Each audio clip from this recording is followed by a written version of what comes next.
My name is Devin, and I am a Latino trans man living my truth.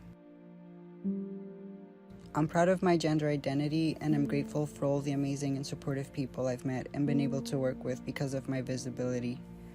I choose to be visible for various reasons, one of the main reasons being that I want other trans folks, especially trans youth who are struggling with their gender identity, to know that they're not alone and can be their true selves, even though our current political climate is trying to take away our basic human rights and protections. I want America to see that we're all just human beings and deserve to be treated with the same kindness and respect as our fellow straight cis humans.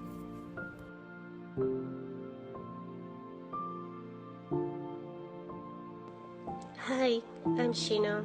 I moved to America from the other side of the world decades ago.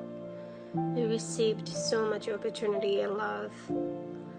But at the same time, I have seen many people who did not have the same experience and were treated poorly instead.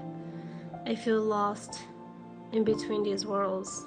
As a resident of America, I want to continue spreading happiness, kindness, and compassion in my daily life.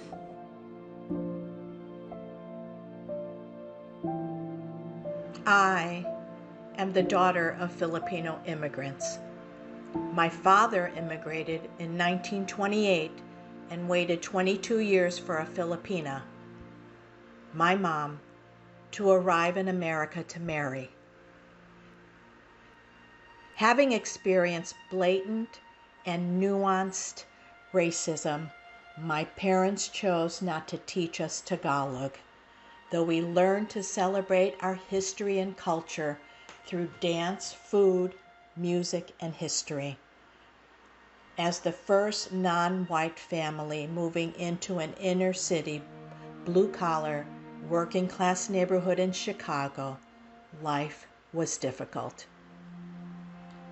I am a healer, end-of-life advocate, and a lesbian of color married to a Jewish woman.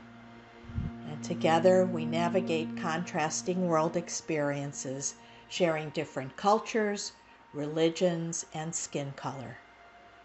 Today, America's fractured sides have been given a prominent platform where racism, xenophobia, misogyny, and homophobia have been legitimized. I question, is the U.S. still the best place for me? For us?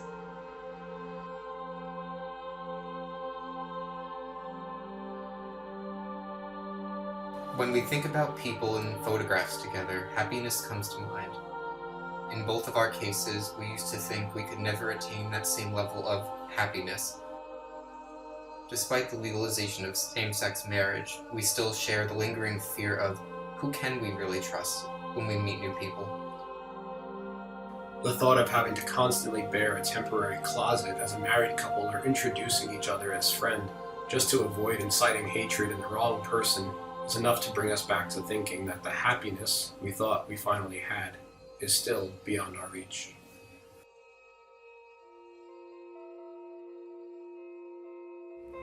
Living in America as a Black American Muslim woman has been a bittersweet experience for me. I've often faced racism and prejudice, whether it was unconscious or conscious. Given the negative stereotypes that comes with being a Black woman and a Muslim, I often find myself trying to prove to society that I am more than what the media portrays. Although the battle is tiring at times, I refuse to give up the fight.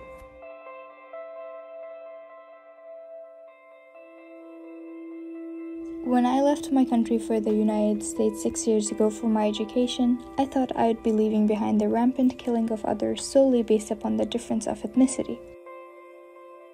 Unfortunately, the nightmare I experienced back home has become powerfully pervasive here in the United States. I'm looking forward to a future where humans are just seen as humans and not diminished or exalted by the skin color, religion, gender, or the race they are born into or choose to practice.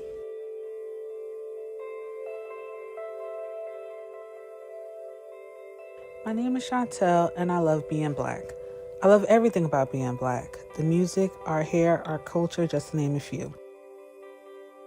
However, it seems like lately America doesn't seem to love Black people as much. When we try to say our Black lives matter, they tell us all lives matter, which is hurtful because, of course, all lives matter, but Black lives are the ones being lost every day at the hands of police brutality. I want America to see that Black lives are important, and to change it to all lives matter is silencing our voice.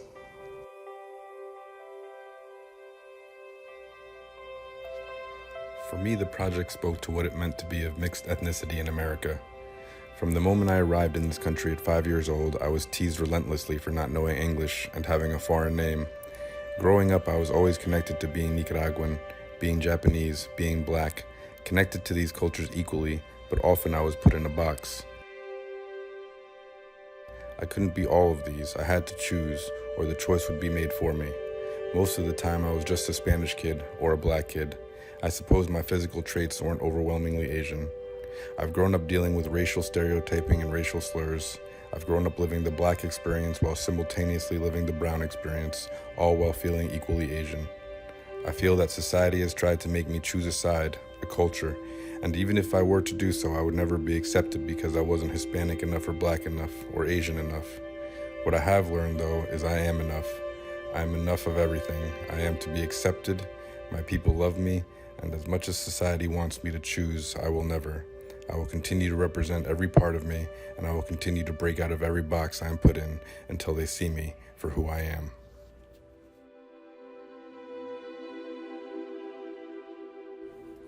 I am 93 years old. My body is falling apart, but my mind is strong. I am the last of my personal generation to be alive. My husband and brother both served in World War II. My husband helped to liberate a concentration camp. We believed war would be over at that time, and the sacrifices we made would allow for a better future world. Where is this better world now? This is Donna Basson speaking for my mother Estelle, who passed in April 2022.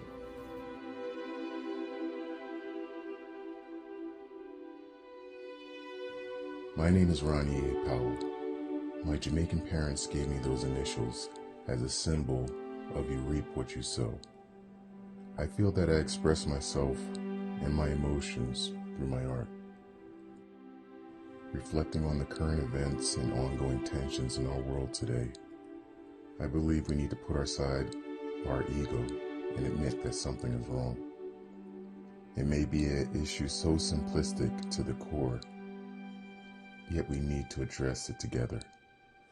My self-portrait oil painting entitled Torn reflects on the theme and emotions I feel: resistance.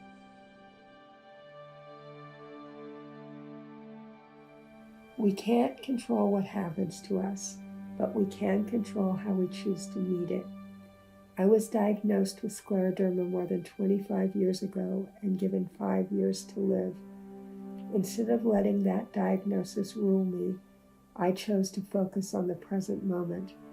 There are times I did not think I would see tomorrow, but over all my years of illness, I've learned that you can't let a possible future steal your life, your present moment. Don't let the darkness paralyze you. Put one foot in front of the other, and you will find the light. You can do it. Identity is a funny thing. When you think of it in the present, it seems so concrete. We know who we are.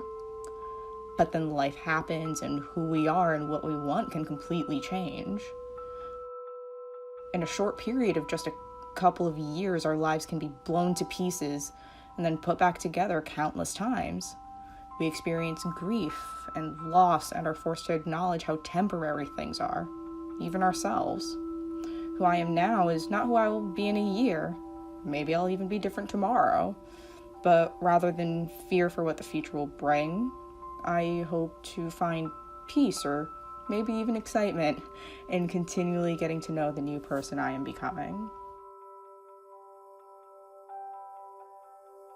I am holding in my skirt a bounty of dolls, representing children deprived of childhood and adults deprived of hope, all gathered in my skirt seeking safety.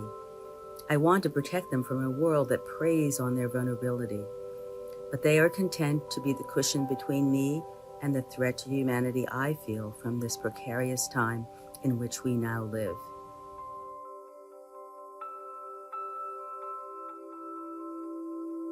I was born in Japan and now live in America.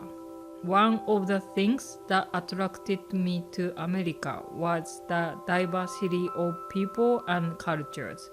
I think it's a big part of what makes this country great.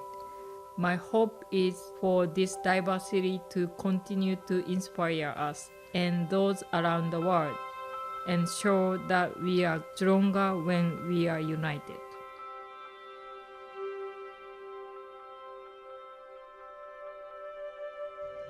I'm a soft-spoken woman, mother of 3, educator, and self-identified lesbian, an Afro-Cuban, Polish Jew, Filipino in America.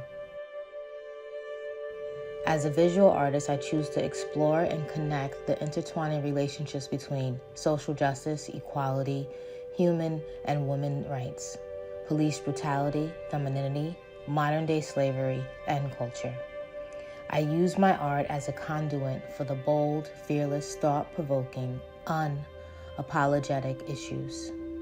My current body of work is similar to the powerful project. It draws attention to others' purposes, journeys, and experiences in America. The image conveys a timeless truth. As a woman of color, I feed the nation.